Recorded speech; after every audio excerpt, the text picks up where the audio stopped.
स्वर्ग सा सुंदर और सामर्थ्य से भरपूर जम्मू और कश्मीर, लेकिन 70 सालों से धारा 370 की बेड़ियों से जकड़ा रहा कश्मीर। दशकों से लोगों की मांग थी ये भेदभावपूर्ण धारा खत्म हो, पर किसी ने इसे हटाने की हिम्मत नहीं जुटाई। फिर देश ने प्रधानमंत्री मोदी जी पर भरोसा जताया। मोदी जी ने कर दिखाया। फौलादी इरादों के साथ 370 को हटाने का साहसिक निर्णय लिया। धारा 370 हटने पर विरोध करने वालों ने कई आशंकाएं जताई थीं। कुछ नेताओं ने इसे जल्दबाजी में लिया गया फैसला कहकर काफी विरोध किया था। कुछ ने इसे जम्मू कश्मीर की शांति व्यवस्था को भंग करने वाला कदम बताया था। पर सच तो यह है कि 70 साल पहले जो केवल एक अस्थायी प्रावधान कहकर लागू किया गया था, उस 370 को जब हटाया गया, तब न एक गोली चली, न रक्त की एक बूंद बही। पर हां, पिछले 4 सालों में कश्मीर की तकदीर और तस्वीर दोनों बदली हैं।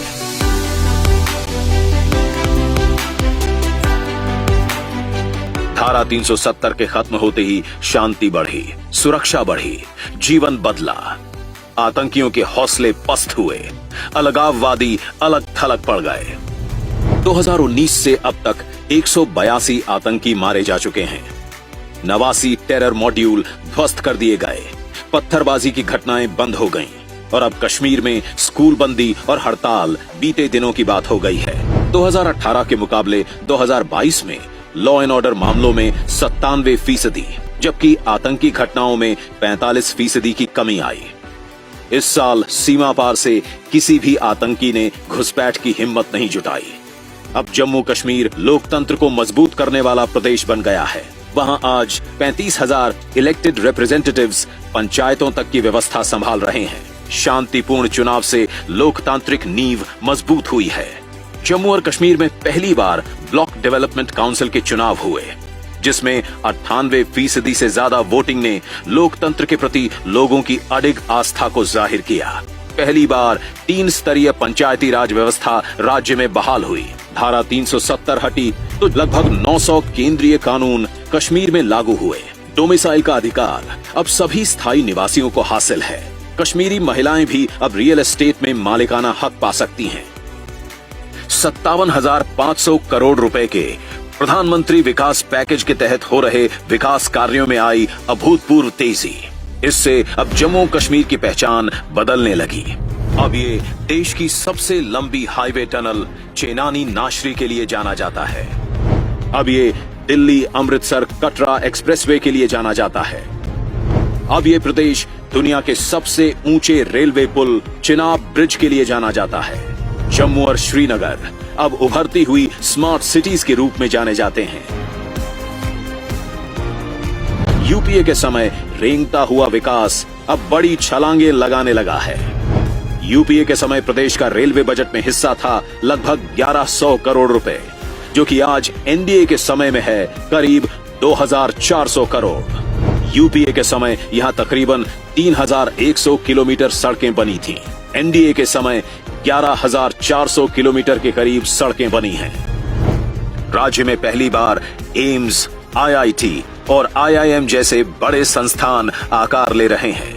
श्रीनगर में G20 की हुई मीटिंग्स ने साबित कर दिया कि जम्मू और कश्मीर सफलतापूर्वक बड़े अंतर्राष्ट्रीय आयोजन कर सकता है। 34 साल बाद श्रीनगर में मुहर्रम का प्रोसेशन निकला। 32 साल बाद कश्मीरी पंडितों ने अपने घरों में नवरेह मनाया।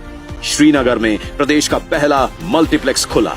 जम्मू कश्मीर के गरीब परिवार की राहों से कांटे चुनने का काम किया है प्रधानमंत्री मोदी जी ने, जैसे कि माता बहनों को धुएं से मुक्ति दिलाना, महिलाओं को खुले में शौच की मजबूरी दूर करना, घर और जीवन को रोशन करना, अपने पक्के घर का स्वाभिमान दिलाना, आयुष्मान कार्ड से गरीब परिवार की बीमारी की चिंता मिटाना। 3.5 लाख युवाओं को स्किल ट्रेनिंग भी मिल चुकी है।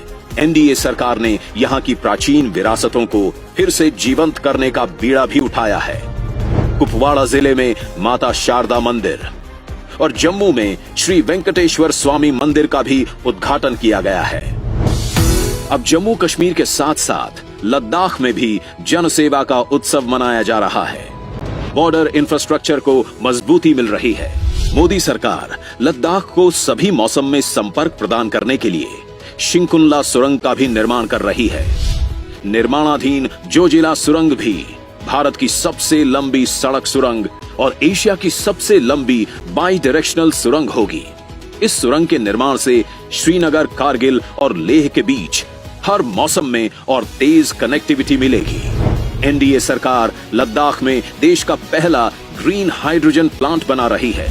लद्दाख देश का पहला स्थान होगा जहां जल्द ही फ्यूल सेल इलेक्ट्रिक व्हीकल चलेंगे।